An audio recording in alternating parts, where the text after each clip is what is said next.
Google AdWords.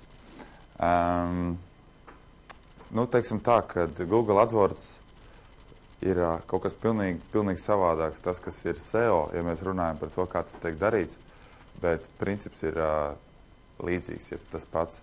Mēs gribam parādīties uz atslēgvārdiem. Nu, paceliet roku, kurš no jums zina, kas ir AdWords plus mīnus. Nu, super, es tā vienkārši nignoru. Lai ir tā, kad... Tātad, bet es, teiksim, savādāk, teiksim, skatos, sevišķi pēdējā laikā, es esmu tik daudz tās AdWords kampaņas taisījis, tik daudz es esmu veidojis tādu kontu, kurā ir vairāk nekā 300,000 atslēgvārdu, kas ir sadalīti 100 kampaņās, kas ir atkal sīkāk sadalīti 100 grupās apakšā iekšā. Ļoti viss sarežģīts, vispārējais, reklāmas, atslēgvārdi, visādi tur skripti vai kaut kas tam līdzīgs. Nu, tāds prātam tāds baigais, tāds informācijas apjoms. Un arī jauns konts veidojot, es vienmēr vienkārši skatījies uz to visu AdWords kontu, uz to visu klikšķa kampaņu ar tādu mērķi. Man vajag dabūt apmeklētājs vai klientam vajag dabūt apmeklētājs, un es tos mēģinu pēc iespējas labāk izdarīt, pēc iespējas lētākus klikšķus, pēc iespējas lētākas reģistrācijas, pēc iespējas lētākas un tā tālāk un tā tālāk.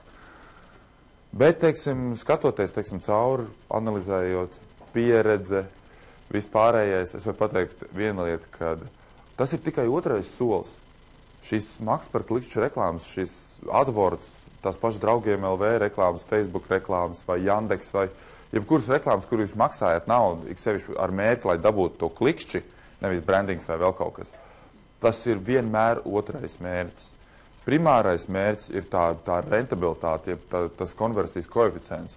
Ir pirms veidot to AdWords kampaņu, pirms veidot to ir jāpadomā, ir jāizanalizē pilnīgi viss, vai tā mājaslapus ir tāda, kas arī reāli pārdod. Un tāpēc arī ir tas, teiksim, tas pirmais slaids, kad uz rezultātiem balstīts, un tā ir tā mājaslapusē jābūt ir. Un tas ir arī tāda lieta, ko mēs gan pirmajā kursā, pirmajā mēnesī pastāstīsim, bet noteikti, kad arī šajā kursā, kas ir par to pašu AdWords, mēs stāstīsim, lai saprastu, kad var uztaisīt pilnīgi divas vienādas kampaņas, bet viņas var būt pieckāršīgi atšķirīgas. Jo viss ir saistās ar to pašu piedāvājumu, pozicionējumu. Tas pats OSP, ja jums ir OSP, jūs to liekat reklāmā iekšā, to pašu bezmaksas piegādi vai kaut ko tam līdzīgu. Nu, šeit vienkārši ir statistika, lai vienkārši saprastu, kas tad ir tas Google meklētājs un, nu, teiksim tā, to psiholoģisko, ja tā var teikt, kad šobrīd ir 200 miljoni tie, kas katru dienu meklē kaut ko. Un 82% izmaklo ir tie 82%, kas izmanto internetu meklētājs. Tā ir principā sanāk tā, ka katru dienu cilvēki meklē. Kaut ko viņi meklē un kaut ko skatās. Nav nekas vienkāršāks izdomāts, kā informāciju atrast, kā pēc atslēgvārdiem. Aigars stāstīja to vēsturi, tā tas arī bija, kad sākumā nemācējis, tā uztaisīt kaut kādas tās kategorijas vai kaut kādā veidā, kā to informāciju pēc iespējas vieglāk parādīt, līdz ar to bija lielie garie katalogi, domāju, kur kategoriju likt zem kuras kategorijas. Es pats esmu piedalījies projektā, kur to es otrreiz nekad nedarītu, kad man bija uzdevums. Kaut kas līdzīgs, tā kā 1188 datbāze, vai tam līdzīgs, kad es biju tas, kurš taisīja galvenās kategorijas, apakškategorijas, pēc tam ir apakškategorijas un tad ir atslēgvārdi. Tas bija Excels vienkārši uz tādiem tūkstošiem tām vienībām, bet tas bija tas, kā kādreiz reāli to darīja. Tā ir pa kategorijām. Šobrīd visu meklē, es izmantoju Google dokumentus. Man tur nav kārtība, es atzīšos, tur ir. Es cenšos viņu sakārtot un likt zem pareizajām mapēm vispārējais. Man ir kaut kādi 1500 dokumenti. Man darbinieki visi saistītie, kas ir 11 cilvēki, viņi veido zem tām mapēm. Un līdz ar to man ir visiem tiem dokumentiem piekļūs. Es vairs viņus nevaru sakārtot, vienkārši es nevaru zem pareizajām mapēm salikt iekšā. Līdz ar to psiholoģiski mēs meklējam. Šitā te ir pelīte, ko mēs izmantojam, lai skatītos monitorā, kas notiekās. Par pelīti pagaidām nekas labāks nav izgudros. Tieši tāpatās arī par to meklēšanu nekas nav labāks, nav izdomāts. tas ir tas, kā mēs cilvēki kā psiholoģiski to darām. Un patiesībā pat ir vienīgais, kas var būt, ka tas paliks vēl vienkāršāk. Ka mēs varbūt iedomāsimies un mums tas atradīsies. Šobrīd pat ir iespējams pat meklēt pēc bildēm. Tā pašā Portugālē baigi labais piemērs, kad es vienkārši gāju ar telefonu un vienkārši fotografēju. Pēc tam mājās paskatīšos, kur es esmu bijis. Un es uzinstalēju tādu Google Goggles. Un viņam automātiski ir ielikts iekšā image search. Un es ejot cauri kaut kādai vienai pilsētai, vienkārši kaut kāda ēka. Es nofotografēju, un viņš man pēkšņi saka, ir atrads, ka šitā te ir kaut kāda baigi populārā ēka. Uzreiz Wikipēdija vispārējais. Man iesauc vienkārši par Gideonu, vienkārši es ejot un fočējot, es nostājos pie mājas, un es vienkārši sāku stāstīt, kas šitā pa māju. Kaut gan, tas ir intuitīvi, tas viss notiekās intuitīvi. Vēl joprojām tiek strādās pie visādiem aparātiem, kur ar roku var darbināt to pašu datoru. Jo tas jau ir, mēs jau primāri esam cilvēki, un tas nav tikai tās tehnoloģijas. Un tāpēc es vienkārši gribu uzsvērt to, ka pasaulē internet mārketings, tieši meklēšana ir tas primārais informācijas atrašanas veids, kur cilvēki tieši atrod un apmierina to savējo vajadzību. Un līdz ar to, kāpēc viņi to meklē, es jau vairākas reizes arī minēju, un kolēģi minēja, tā ir vajadzība, ir problēma, ir kaut kāds stimuls, kāpēc cilvēki to meklē. Vai nu gribās noskaidrot atbildi uz jautājumu, vai gribās atrast produktu, vai gribās atrast kaut kādu pakalpojumu, gribās kaut ko salīdzināt. Ir kaut kāda tā vajadzība. Es patiesībā pat tās lietas ļoti daudziem notiek intuitīvi. Es esmu vairāk tāds skaitliskais cilvēks, tāds analītiskais, vairāk ar numuriem. Un tagad svētdien bija iepirkties veikalā, un es gatavoju arī šīs prezentācijas arī iepriekš, un es lasīju arī to pašu Zero Moment of Truth grāmatu, pārlasīju un skatījos. Un es tādā brīdī izdomāju, es eju tagad iepirkties. Izmantošu visu, kas man ir pieejams. Un es vienkārši ieeju Smaržu veikalā, man sieva nav līdz ar to es nezinu, kas man jāpērk ir, bet es skatos un prastām pārdevējiem, un es saprotu, ka es neko nesaprotu vienkārši, kad pēc tām pirmajām 3 smaržām, viņš ir plus mīnus vienāds. Es saku, ka šīs ir rūgts, viņi saka, jā, šis ir ļoti salds. Un, tā kā, savam deguram vairs nevar uzticēties. Bet es vienkārši izvelku telefonu, es vienkārši uzrakstu most popular, tā populārākās vīriešu smaržas vai tolets ūdeņi, un es paskatos, kas pa topiem parādās. Paskatos 1, 2, 3, es redzu kaut kādas, kur ir parādās, ko cilvēki ir novērtējuši. Pēc tam es skatos, kas atkārtojās. Es aizēju pie pārdevējas un saku, šitā te jums ir? Nē, šitā nav. Un šitā jums ir? Jā, šitā ir. Labi, pamēģinām, paskatāmies. Un es šitādā veidā, balstoties uz to, kas bija tādā mobilajā telefonā, nopirkšu sev smaržu tikai tāpēc, ka... Un tas man deva tādu paigo pašapziņu, ka tomēr, es neesmu nopircis kaut ko, kas ir varbūt tagad tikko izlaists, un tad pēc tam atkal pazudīts, tāpēc, ka viņš nav varbūt kaut kādā veidā labs vai kaut kas tam līdzīgs, bet lai arī kā tas lēmums tika pieņemts, rezultāts bija arī pozitīvs, jo sievai ļoti patika. Tas man viss ļoti palīdzēja. Tas ir tāpēc, tā viss ir tā psiholoģija. Pamatā ir psiholoģija. Tie atslēgvārdi pasaka cilvēka domas. Un cilvēki ir tik nežēlīgi dažādi. Viens meklē uzreiz jau produktu, otrs meklē to vajadzību, ko apmierināt. Trešais meklē informāciju. Tālāk, man liekas, būs arī papildus informācija. Un tad līdz ar to lecot iekšā, uzreiz konkrēti par tām pašām AdWords lietām. Šeit ir izlikts, šajā slaidā ir izlikts ārā tas, kādā veidā es uzskatu, kā ir jāveido AdWords kampaņa. Un tas ir primārais un vislabākais veids, kā to var darīt, un tas ir izmēģināts tiešām 10, 100 reižu. Par katru sīkāk. Zīmola kampaņa AdWordā. Ja jums ir kaut cik zināms zīmols, un ik sevišķi, ja jums ir kaut kāds arī konkurējošs produkts, jums viennozīmīgi ir jāveic arī AdWordā jāliek zīmola kampaņa. Visdrīzāk, ka Telekoms par 1 klikšķi šeit maksā $1 Visdrīzāk, ka viņi saņem ļoti daudz klikšķus, bet, saskaitot kopā, tā nauda ir minimāla. Es patiesībā šeit neskatījos, kas ir zemāk tenīs rezultātos, bet kāpēc tas ir vajadzīgs, teiksim, šitā paša zīmola kampaņa? Variants numur 1, piemēram, viesnīcas. Meklējot konkrētu viesnīcu Google, tur viennozīmīgi parādīsies cits viesnīcas reklāma. Tas saucās brand biddings, un par to es pastāstīšu pēc 2 slaidiem, bet galvenā doma ir sekojuši, jums savs brands ir jāaizsargā, Pat ja tad, ja jums neviens cits nereklamējās uz to zīmolu, jūs varat uztaisīt tieši tādu message, tieši tādu to ziņu, ko jūs gribiet.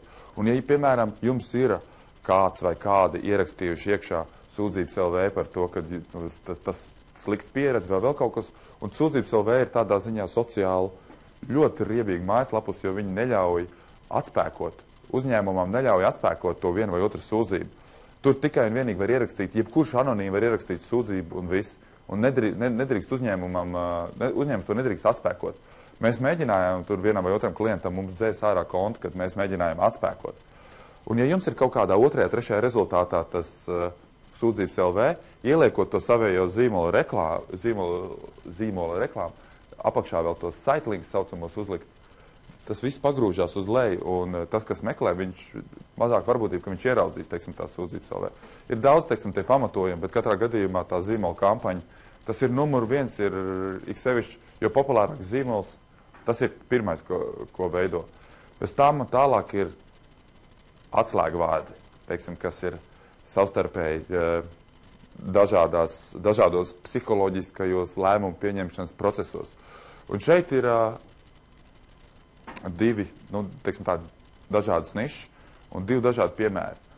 Un psiholoģiski ir izpētīts par to, ka cilvēks meklē kaut kādu, sākumā viņš ir tas stimuls, un viņš sākumā meklē informāciju. Piemēram, kredīts, viņš no sākuma vienkārši grib aizņemties naudu. Mēs, teiksim, savā galvā domājam, kurš nezina, ja tu gribi, tad, ja ir tāds kredīts, ņem un meklē, bet ļoti daudz to nezina. Un tā ir Latvija, par ko mēs tagad stāstam, bet ja mēs paskatāmies globāli, ir katru dienu ir tūkstošiem jaunu cilvēku, kuri angļu valodā meklē šitās lietas, un viņi vēl nezina tās atbildes. Līdz ar to, ja mēs skatāmies par AdWords kampaņu, ir jāsāk veidot ar to saucamo garās astes atslēgvārdiem, ja to garo asti, un ir jāliek uzreiz, kad cilvēks jau ir pieņēmis to lēmumu. Šajā gadījumā šie piemēri arī ir, kad ātrais kredīts no 18 gadiem. Cilvēks ir izpētījis visu pa kredītiem. Viņš zina, ka viņam vajag ātrais kredīts, un viņš zina, ka visi nedod no 18 gadiem. Līdz ar to viņš jau ir pieņēmis lēmumu, kad viņam vajag, un viņš jau ir ierakstījis iekšā papildus to informāciju. Tāpat tās cilvēks sākumā var meklēt vietu tālrunis. Es nezinu, vai Latvijā kāds, teiksim, vajag to meklēt, bet, es domāju, jūs domu saprotat, ka sākumā cilvēks meklē smartphone vai vietu tālrunis. Visdrīzāk, pirmais, kas atvērsies, būs Wikipēdija. Viņš izlasīs cauri, paskatīsies, kas tas tāds ir, kāds ir iespējas, vēl kaut kas. Pēc tam viņš tālāk skatīsies nākamā, viņš, piemēram, tur smartphone reviews vai what is the best smartphone vai kaut kā tam līdzīgi. Tad jau viņš būs varbūt aizgājis līdz kaut kādiem 2-3 modeļiem, un tad viņš varbūt meklēs tur iPhone 5 tur versus tur Samsung vai HTC vai vēl kaut kas. Un psiholoģiski viņš izies cauri līdz procesam, kad viņš meklēs tur, piemēram, iPhone 5 uz kredītu vai uz leasing vai kaut kā tam līdzīgi. Un līdz ar to AdWords kampaņās tieši tādā pašā veidā ir jāsāk ar tiem atslēgvārdiem, kur cilvēks psiholoģiski ir pieņēmis lēmumu, kad viņš tiešām grib to produktu, ka viņš tiešām grib to pakalpojumu. Un tā kampaņa ir jāatdala no, teiksim, tiem vispārīgu atslēgvārdu kampaņiem. Pilnīgi Latvijā, ja jums ir, teiksim, tā mērķa auditorija ir ļoti, ļoti maziņa. Jo, ja jūs pieņemiet, kad jums budžets ir ierobežots, un jums viss ir vienā kampaņā, un jūs tagad gribat iztērēt, piemēram, $300 mēnesīs, un jums tagad, teiksim tā, tas budžets ir ierobežots, un reklāma visu laiku neparādās. Jūs gribat, lai uz šiem atslēgvārdiem reklāma jums vienmēr parādās. Uz šiem, ja arī jūs esat pārbaudījuši, kad viņi jums ir izdevīgi, jūs gribat, lai, tas budžets ir ierobežots, tad, lai uz šiem atslēgvārdiem viņi parādās mazāk. Tā kā te ir tā galvenā tā psiholoģija. Tas pirmais punkts ir tas, kad zīmola kampaņa jūsējā, lai jūs savu zīmolu aizsargātu.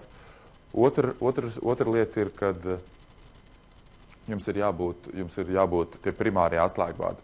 Trešais, ceturtais ir, kā kurā nišā, tie var būt šie saistītie atslēgvārdi, bet tikpat labi tie var būt zīmola atslēgvārdi. Jā. Runājot par zīmola atslēgvārdiem, kas ir tieši uz konkurentiem, šeit ir ļoti daudz dažādu piemēru. Un vislabākais piemērs ir tenīs pašos ātrajos kredītos. Es vienkārši paskatīšos tālāk. Diemžēl. Viens slaids kaut kur pazudis ir. Doma ir sekojoša. Jūs iedomājaties, teiksim, vislabākais piemērs ir tas pats ātrie kredīti, un tur tie piemēri ir visbrīnišķīgākie. Ir zīmols. Kredit 24.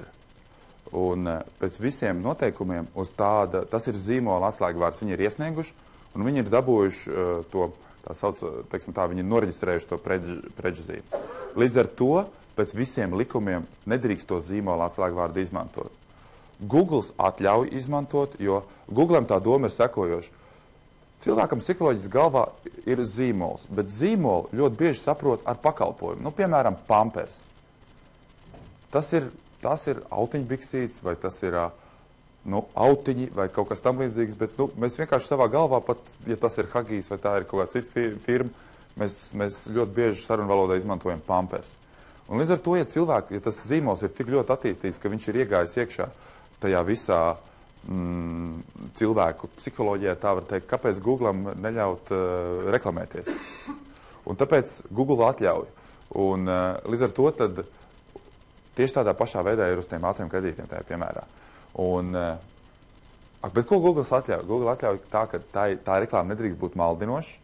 Viņi nedrīkst, teiksim tā, jūs nevarat tagad uzrakstīt kredit 24, un kad jūs esat tas kredit 24, kaut gan jūs patiesībā esat, SMS kredīts vai kaut kāds cits, teiksim, tas ātrais kredīts. Un maldināt tos klientus, un tā, ka ienāk jūs lapā uztaisīt līdzīgu dizainu, tā kā kredit 24, teiksim tā, šmaukties, vai ne? Ir visādas tās robežas, bet ir visādi, teiksim, tie paņēmieni. Pirmkārtām jau kaut vai neizmantot to konkurenta zīmola atslēgvārdu, jūs visu laiku stāvat savam klientam arī acīs, tad, kad tam potenciālajam klientam viņš visu laiku izmanto un raksta to atslēgvārdu, lai apskatītos savu kontu vai jebkādu citu informāciju, varbūt pie tā produkta vai pakalpojumu, ko viņš izmanto. Bet jūs tur visu laiku stāviet blakām. Jūs tur stāviet un jūs tur reklamējaties, un tas jau ir savā ziņā arī tas psiholoģiskais. Un, lai arī nav tā, šeit Telekomam visdrīzāk 50% arī šeit uzklikšķina no tie, kas tos meklē. Ja te būtu konkurence, tad konkurence saņemt labi kaut kādus 4-5%. Bet tajā kredit 24 piemērā tur ir baigi foršais piemērs. Piemēram, kredit 24, slīpsvītra 7. Līdz ar to reklāmas virsraksts ir mainījis to domu. Ir tādā tekstā, it kā tas ir Latvijā, it kā tas ir Lietuvā, bet doma ir sekojoša. Kredīts 24 stundas diennaktī, 7 dienas nedēļā. Un tur jau juridiski vairāk nevar piesieties, jo viņi paši ir izvēlējušies tādu zīmolu, kas apzīmē kredītu un apzīmē 24, kas ir skaitlis. Tāpat tās Big Bank var iepīt iekšā teikumā. Tur, es redzēju, reklāmā bija angliski uzrakstīts virsraksts, kad tur Big Bank money kredīt, vai kaut kā teikumā bija iepīts iekšā tas, ka tā ir lielas bankas kredīts vai kaut kas tam līdzīgs. Arī savā ziņā reklamēšanās uz zīmolu. Tā nav tāda lieta, ko varbūt ir vērts man personīgi pārrunāt ar Google vai kaut ko tam līdzīgi, jo Googles nekad atklāti neteiks, jā, dariet šito, kā tikai maksājiet mums pa klikšķiem. Viņi grib, lai viss būtu pēc iespējas tīrāk, bet no manas pieredzes šīs zīmola atslēgvārdu kampaņas, tas ir kaut kas tāds, ko arī var ļoti labi izmantot. Un ļoti bieži ir daudz izdevīgāk pilnīgi nekā tas otrā un trešā stratēģija, kas ir tie top atslēgvārdi un, teiksim, tie saistītie atslēgvārdi. Tālāk ir tajā brīdī, tas, kad ir izveidots šis, teiksim tā, izsmelts viss, ko ir iespējams izsmelt internetu meklētājā, tad pirmais, es teiksim tā, šeit ir par displeju vispārīgi, vienkārši, lai saprastu, es vienkārši izstāstīšu, vai visiem ir varbūt saprotams, kas ir displejs, kas ir displeja reklāmas. Es vienkārši varbūt tad īsumā, šeit jūs redzat, ka par šo pašu pasākumu ir reklāmas gan OneLV, gan Ask FM, gan arī YouTube iekšā. Tas ir displejs, kurā jūs varat parādīties, un es arī iepriekš, teiksim, atbildēju uz to jautājumu, pēc kādiem principiem var nospraust displejā. Bet pirmā lieta, kas ir jāizmēģina vienmēr AdWords kampaņā, tas ir remarketing. Tas ir tas ir no tā paša. Pirmkārt, tas ir ļoti liela atdeva, jo es jau stāstīju par to pašu remarketingu, ka tas ir tā reklāma, kas seko pēc tam visur līdzi. Tas cilvēks, teiksim, un viņam tas, teiksim, tiek atgādināts par to jūsu zīmolu, tiek atgādināts par to jūsu piedāvājumu. Nu, varbūt vieglāk būs saprast ar kaut kādu piemēru. Teiksim, cilvēks ir aizgājis jūsu lapā. Tas pats piemērs arī, ko Artūrs teica, ka cilvēks ir līdz reģistrācijas formai ticis, viņi ir pamets un nav veids pasūtījumu. Var ielikt dažādas listes, var ielikt listi iekšā reģistrācijas lapā un var uztaisīt listi no esošajiem klientiem. Jūs varat uztaisīt pēc tam atkal tie, kas ir bijuši reģistrācijas lapā, mīnus tie, kas ir pabeiguši reģistrāciju. Jums līdz ar to paliek tie, kuri nav aizpildījuši reģistrāciju, bet viņi ir tik tālu jau ir aizgājuši. Viņi ir pievienojuši preces grozā, viņi ir nospieduši tālāk, un viņi ir jau reģistrācijas lapā, un tad viņi ir izdomājuši aiztaisīt ciet. Tie ir tie visaugstāk novērtātākie klienti, un mēs viņiem dzenamies pakaļ ar baneriem, dzenamies pakaļ ar jebkādām citām reklāmām. Tas ir tas, kā strādā remarketings. Vēl viens piemērs. Jūs esat pārdevis internetu veikalā televizoru, un pieņemsim, ka tas ir liels internetu veikals, līdz ar to jums ir daudz te pasūtījumu. Un kas ir vajadzīgs vēl televizoram klāt? Ko cilvēks vēl varētu nopirkt? Skaņas sistēma, divādi. Vienkārši izdomāt kaut kādas lietas. Tas cilvēks, kurš ir pabeidzis pirkumu par kaut kādu, teiksim tā, par jebkuru televizoru, viņam seko līdzi reklāma par kaut kādu saistīto produktu. Viņš zina jūsu zīmolu, viņš zina to pieredzi, kā var veikt to pasūtījumu. Viņš var atnākt, viņš var atgriezties, viņam jau konts ir, un viņam atkal var reklamēties.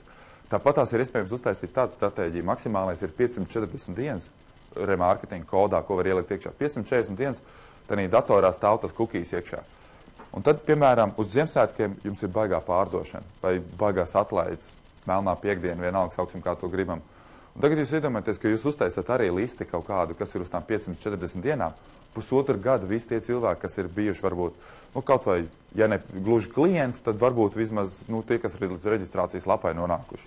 Bet tie ir tie, kas ir tādi plus mīnus sakarīgi lietotāji. Un jūs vienkārši atņemiet nost tos, varbūt tie, kas ir pēdējās 20, 30 dienās bijuši, lai varbūt, viņi jau ir bijuši, varbūt, lai viņiem tieši nejaukt prātu. Un tad vienkārši palaidiet visai tai savai esošajai klientu datbāzē, tā var teikt, arī visāds baneris un visāds pārējās reklāmas, kas saistās ar to displeju. Ir ļoti daudz dažādas lietas, ko var izdarīt ar remarketingu. Un tas ir ļoti lielā mērā saistīts ar to pašu zero moment of truth, kad jūs paņemiet, teiksim tā, kad jūs paši kaut ko skatieties, un tad jums pēkšņi vēl ir tās šaubas, pirkt to produktu, pirkt to pakalpojumu, un tad pēkšņi jūs redzat to reklāmu, ka viņi jums atkal atgādina. Un tas ir tā, teiksim, piektā lieta, kas ir jāizveido obligāti jūsējā AdWords kampaņā, ir jāskatās, lai būtu tas remarketings. Un man pat ir, ja nemaldos, pāris konti ir pilnīgi tādi, kur meklētājā nav nekā, uz atslēgvārdiem netiek reklāma likta, bet ir ieslēgts iekšā vienkārši zīmola, atslēgvārdu kampaņa un remarketings. Jo ir ļoti daudz tie esošie apmeklētāji, un ar viņiem tiek taisīts visāds lists. Tur ir iespējas, tiešām tagad ir pirms kaut kādiem 2 mēnešiem, ja nemaldos, vai pirms mēnesi, ir uztaisīts pilnīgi tāda lieta, ka jūs varat nospraust, ja cilvēks ir pabijis 30 sekundes mājaslapusē, ja cilvēks ir apskatījis 3 mājaslapus, ja cilvēks ir aizgājis uz šito lapu un pēc tam uz šito lapu, tieši tādā kārtībā, tad viņam rādīt to reklāmu. Tas iespējas ir fantastisks, teiksim, ko ar šito remarketingu var darīt. Tas ir tas, kas, teiksim, ko es viennozīmīgi varētu izstāstīt, teiksim, kas saistās ar AdWords, lai izveidot.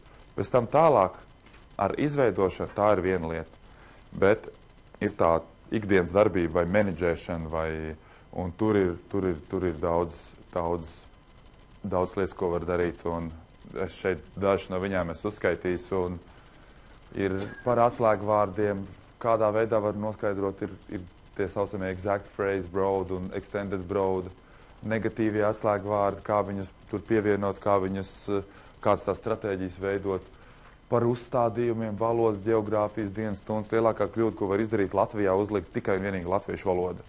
Jo ļoti daudziem datoriem ir uzstādījums angļu valodā, krievu valodā, ļoti daudz meklē Google.com, ļoti daudz meklē Google.ru, tos pašus latviešu atslēgvārdus. Ja jūs uzliksiet latviešu valodu, jums nerādīsies viņiem tā reklāma nerādīsies.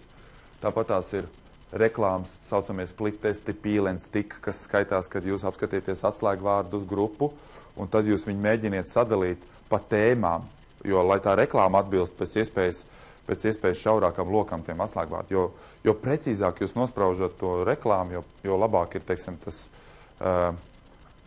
tā galvenā doma ir tāda, ka tas atkal tas kvalitātes par to visu internetu un vispārējais, jo jūs sarežģītāk to AdWords kampaņu uztaisat, jo jūs labāks rezultāts sasniegsiet, un tam lietotājiem viņam būs daudz labāka pieredze. Piemērs, ja jūs tagad, paldies Dievam, es neesmu redzējis, bet vēl pirms kaut kādiem 1,5–2 gadiem tas bija vienkārši super izplatīts piemērs. Ja uzraksta, piemēram, Nokia, kaut kāds modelis, tur Nokia, es nezinu, N90 vai kas pa modeļiem, vai jebkādu citu telefonu, televizoru, vēl kaut kas.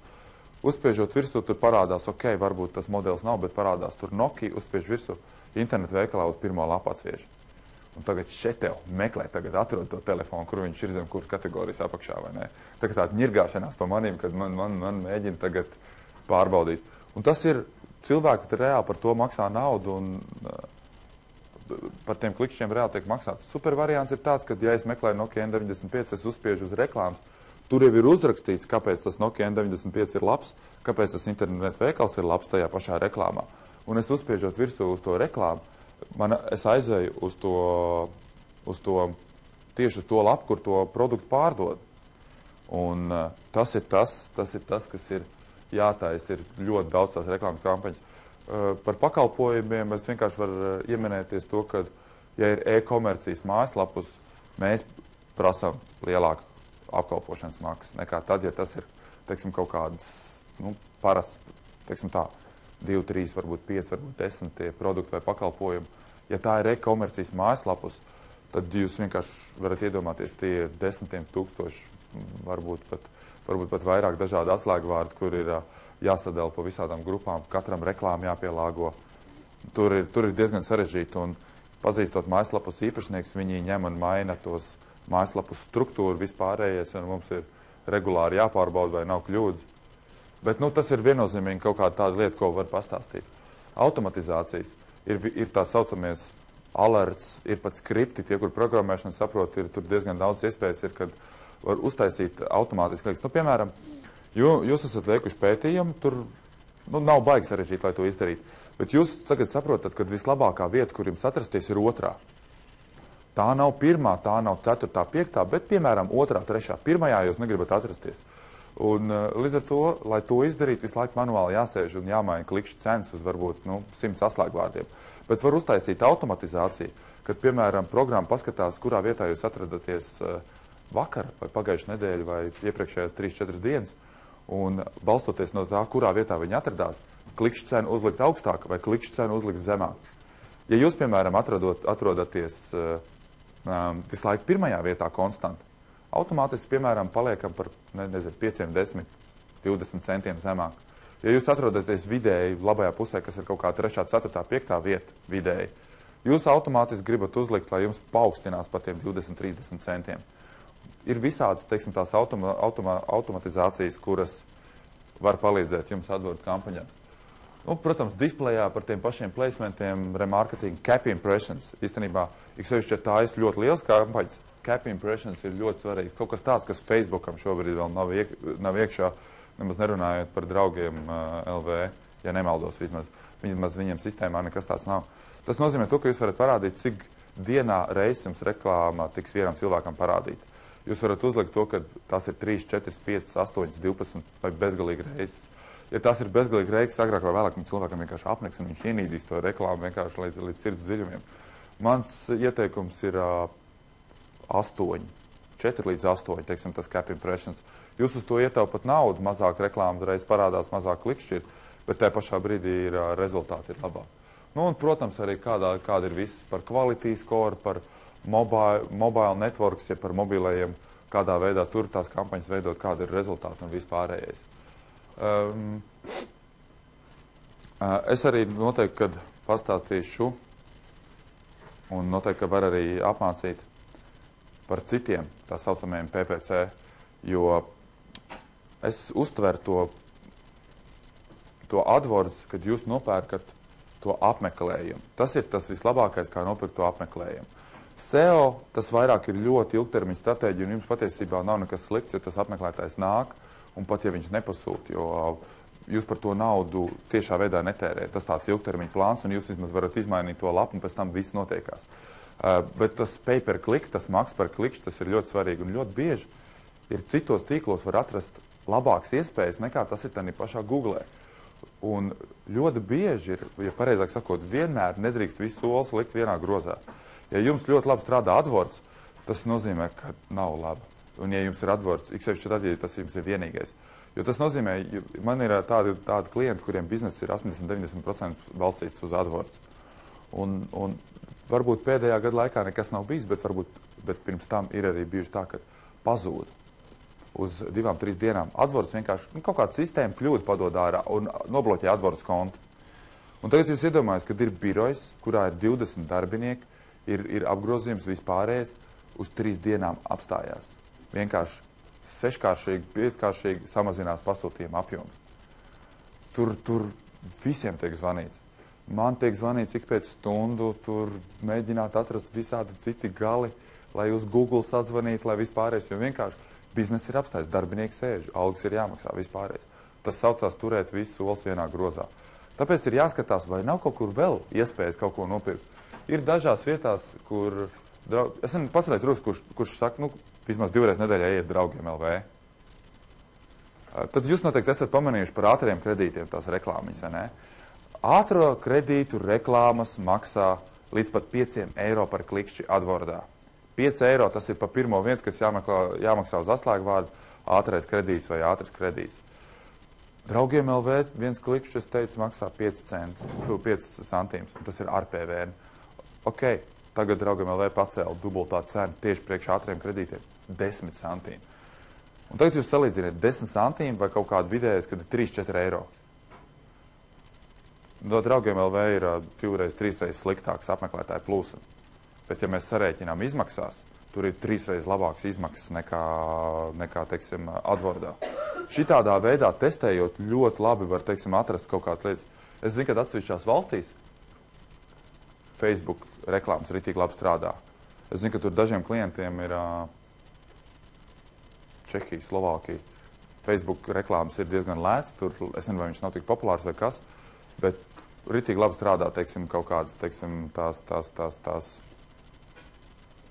teiksim tā, ritīgi labi strādā Facebook reklāmas labāk varbūt nekā tur vietējais ir Seznam vai Google meklētājs. Nu, tāpat tās Jandeks. Jandeks arī baigi interesanti, jo Jandeksam ar Google Krievijā ir aptuveni 50-50, kā saka, tas market share, kā kurā vietā. Citur vairāk, citur mazāk, teiksim, saka. Savā starpā viņas ņemot, jo tur ir arī citi meklētāji. Bet Jandeksā ir tas, ka cilvēki, viņi pilnīgi ir tā, ka viņi izmanto abus divus meklētājus. Un par tiem pašiem, un te cilvēki ir pilnīgi dažādāki. Krievijā ir ļoti daudz tādu cilvēku, kur neuzticās krieviskajiem saitiem. Līdz ar to viņi pat Jandeks, viņi produktus un preces nemeklēs Jandeksā, tikai tāpēc, ka viņi negrib atrast, teiksim, tos produktus, kas tur ir iekšā. Viņi meklēs Google.com angļu valodā, ik sevišķi tas skaitās ar turismu sasaistās. Viņi mēģinās atrast kādu ārzemju firmu, lai to izdarītu. Līdz ar to tā ir pilnīgi cita mērķis auditorija. Bet tādā pašā brīdī nevar izslēgt arī Jandeks. Ir jāiet, ja iet uz Krieviju, tad ir abos divos jāstrādā. Tā kā, tās ir tādas detaļas, kas jums ir. Tā kā tas no manas puses ir par AdWords, par klikšķiem. Jautājums vai ir jautājumi? Kurā brīdī ir tā robeža uz cilvēku privāto dzīvi, no visu veiku var izsakot, cik viņš sekundes pavada. Tur skatoties, uz kuru viņš iet, uz kuru lapu, jo Tas tiek saglabāts anonīmi. Googlam ir ļoti spēcīga šitas policija. Viņas patās iesūdzēja par... bet tieši par šito tēmu, par privacy, viņus iesūdzēja, tur bija uz baigiem 100 miljoni, un es pat to nezināju. Bet es aizbraucu uz Google, un tad cilvēki vienkārši teica, ka es pat neatceros, kas tā bija par tiesasprāvu, bet kopš tās tiesasprāvas Google iekšienē visur pārējais bija rītīgā privacy policy restruktūrizācija, tā saucamā. Un viņiem arī saistībā ir, principā sanāk tā, ja jūs izmantojat Google Analytics un jums mājaslapusē iekš privātuma politika vai privacy policy, nav norādīts to, ka jūs izmantojat Google Analytics un ka jūs savācat cookies un vispārējais, jums var atslēgt šitos te AdWords reklāmu. Vienkārši nebrīdinot neko. Ir jābūt visur tā privātuma atruna, bet tajā pašā brīdī Googles ļoti skaidri ir pateicis un nekad IP adreses neglabās. Viss tiek saglabāts anonīmi.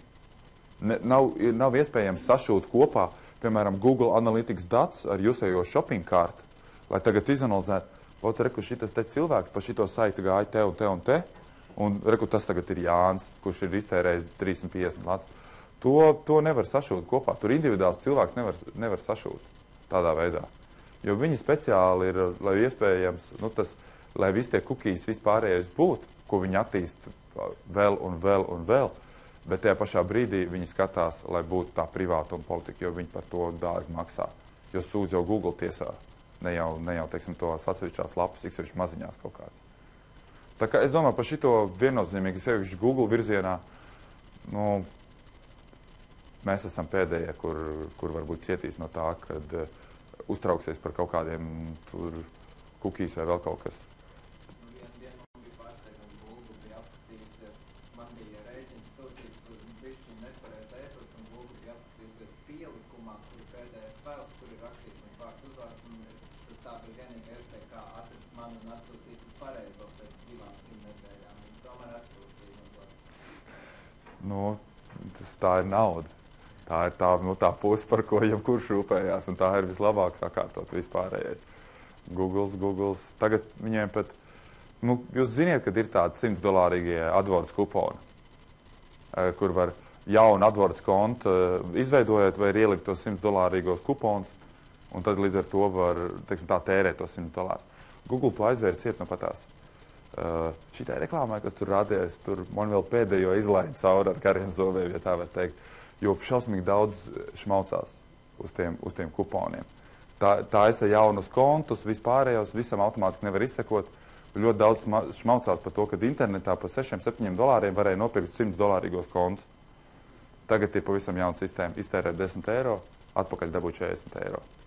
Viss vairāk nevar dabūt, teiksim, €70 vienkārši. Un tas ir tas, kā Google skatās uz naudu. Protams, ka tā ir prioritāte. 98%. Nemaldos, tagad ir 97% nāk no AdWords Google, viss, kas nāk. 3% nāk no Google Apps, kas ir, un arī kaut kādiem citiem produktiem, kas ir, tur, piemēram, biznesiem, kas ir tas pats Gmails, Google Documents un tam līdzīgi. Tur viņiem kaut kāda naudiņa nāk. Bet vēl 3-4 gadus atpakaļ 99, cik tur tie procenti nāca tikai un vienīgi no Google AdWords. Līdz ar to skaidrs, ka viņi tos rēķinus vienkārši skatās un ritīgi. Ņem priekšā, ja tā var teikt, ja kāds kaut ko negodīgi dara. Super, tālāk. Jā?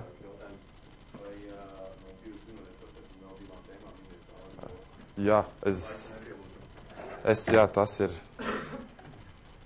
Skatīsimies.